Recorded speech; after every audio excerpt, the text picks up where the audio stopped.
Hello, everyone, and welcome. Thanks for joining me today. I know many of you are here because you're at a crossroads. Maybe you're looking to start a new career in IT or cybersecurity, or maybe you're a seasoned pro looking to make a big leap. You've heard the advice get certified, but with dozens of options, where do you even begin? Today, we're not going to talk about any specific code. We're going to use concepts behind a certification explorer tool to guide us through the landscape of IT and cybersecurity certifications. Think of this like a GPS for your career, helping you map out the best route. So, the three pillars of a smart certification choice is you're going to need to consider three key things that I'll call the three pillars. The first one being tier, second one is interest, and the third is a return on investment. The first pillar is understanding the tiers of certifications. You won't try to run a marathon before you learn to walk, right? So certifications are similar. The code we're looking at today organizes them into tiers, foundational to elite. It's F to S. Let's go ahead and start with navigating what I have set up for you guys.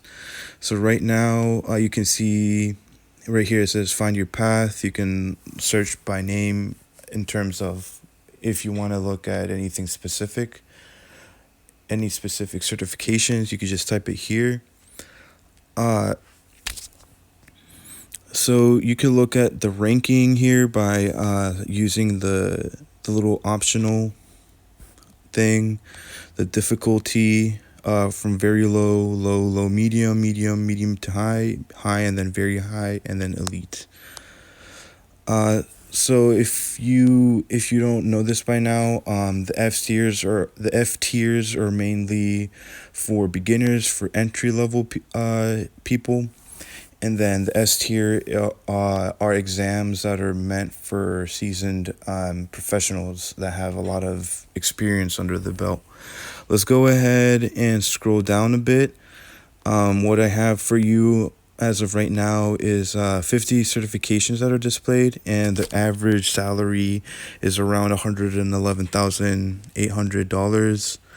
The average exam cost is 609, but at the same time, each exam, their cost varies drastically. So this doesn't mean that every exam will cost $609. This just means that some of them might cost you $100, $150, or maybe even free if you get a waiver. What you see right here is a graph that depicts cost versus potential salary. The chart it plots with the estimated exam cost against average potential starting salary for each certification, and it helps visualize the potential return on investment. It's interactive, so you can hover over which is which. Each point, like for here, what you see is the LPIC one. It tells you that it's around $200 to take the exam, and then it's $75,000 in terms of average salary. So each tier from F to S is distributed unequally a bit in terms of what I have laid out for you. The 50, there are more than 10 for B tier, and then C tier I have 10, D I have 8, F 5. And so let's go ahead and start off with what I have for the F tier. So for the F tier, the average salary is $54,000, and the average exam cost is $93.4. Again, though, if you get a waiver, you can take the exam for free, and that's usually covered by like schooling and stuff. But here is a plot, and here is where we're starting.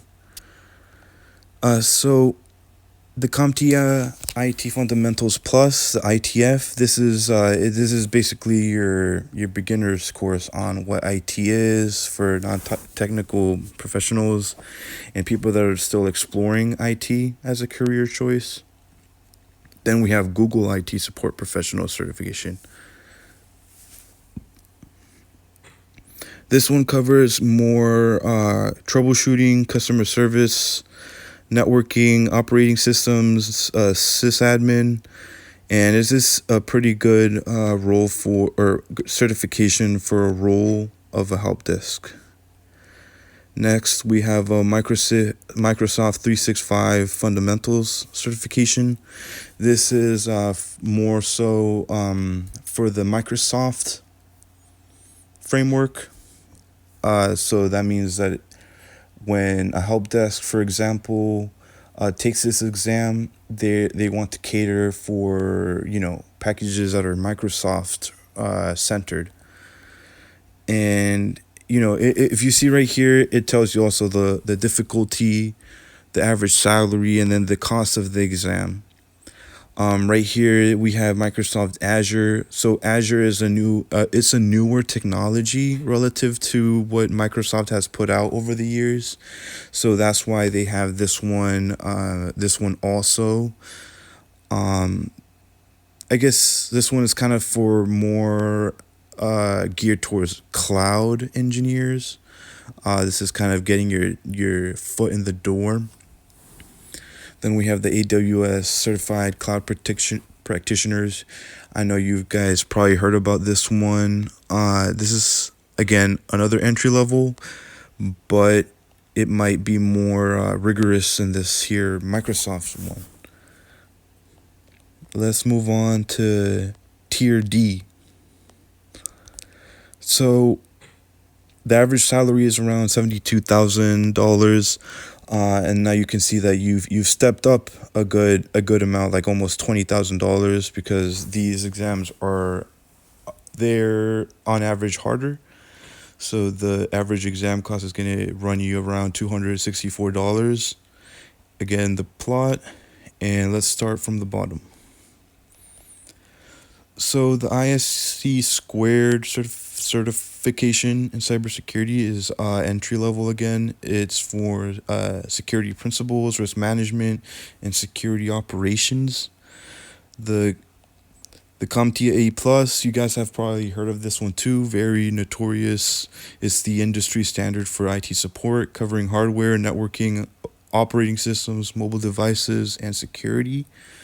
This one's a very important one in the IT field, and I'd recommend you guys start with this one. Then we have the ISACA Cybersecurity Fundamental Certification. This one covers knowledge in cybersecurity as well. It's just a different vendor than CompTIA A plus.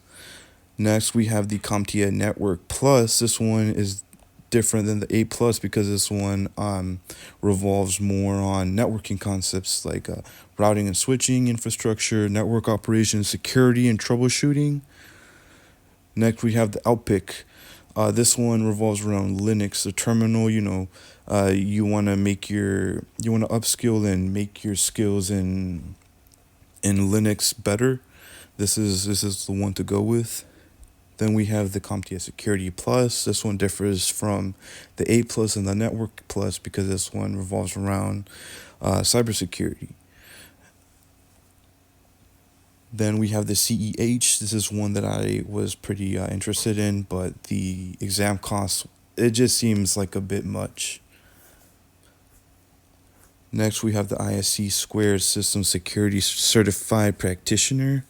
I can tell you the truth. I don't know much about this one, and I don't know much about ISC Squared in general.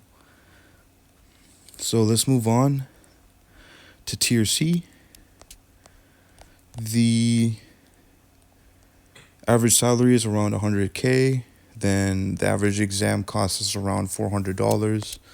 Let's start from the bottom. So the CCNA, now you're really getting somewhere with the CCNA.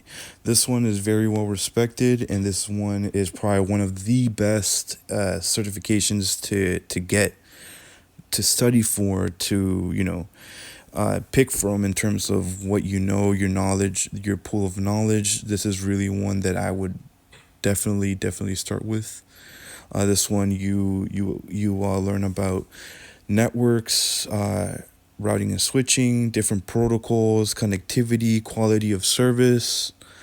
Next, we have the Microsoft one. This one seems to be uh, okay. Hold on.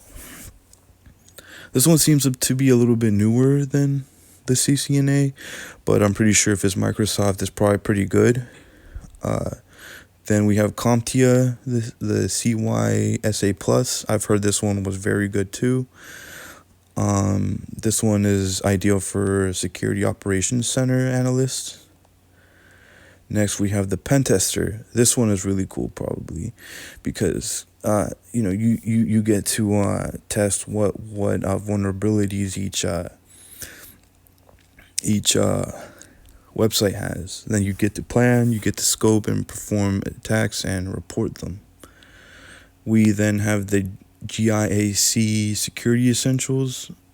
This one is a certification focusing on hands-on defensive security skills. We then have the Google Cloud Certified Engineer, Cloud Engineer, which this one is like the AWS SAA C02, except this one is geared towards the Google framework and not the Amazon framework. After that, we have, of course, the AWS SA C0, whatever it was called. This one is really one of the best ones to get for a cloud engineer. We then have the CASP.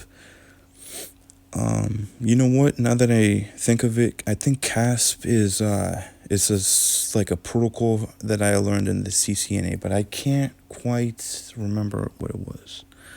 We then have the CEH, the EC Council Certified CEH. This one's geared more towards demonstrating real-world ethical hacking skills. After that, we have the CCSP. This one is geared towards security cloud professionals, of course. Let's move on to B. So the average salary for this tier is around $116,000, 600.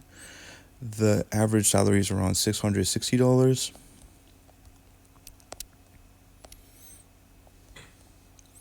So the CDP, this one is for mainly for data engineers, data management, data protection, leveraging international security standards and privacy laws.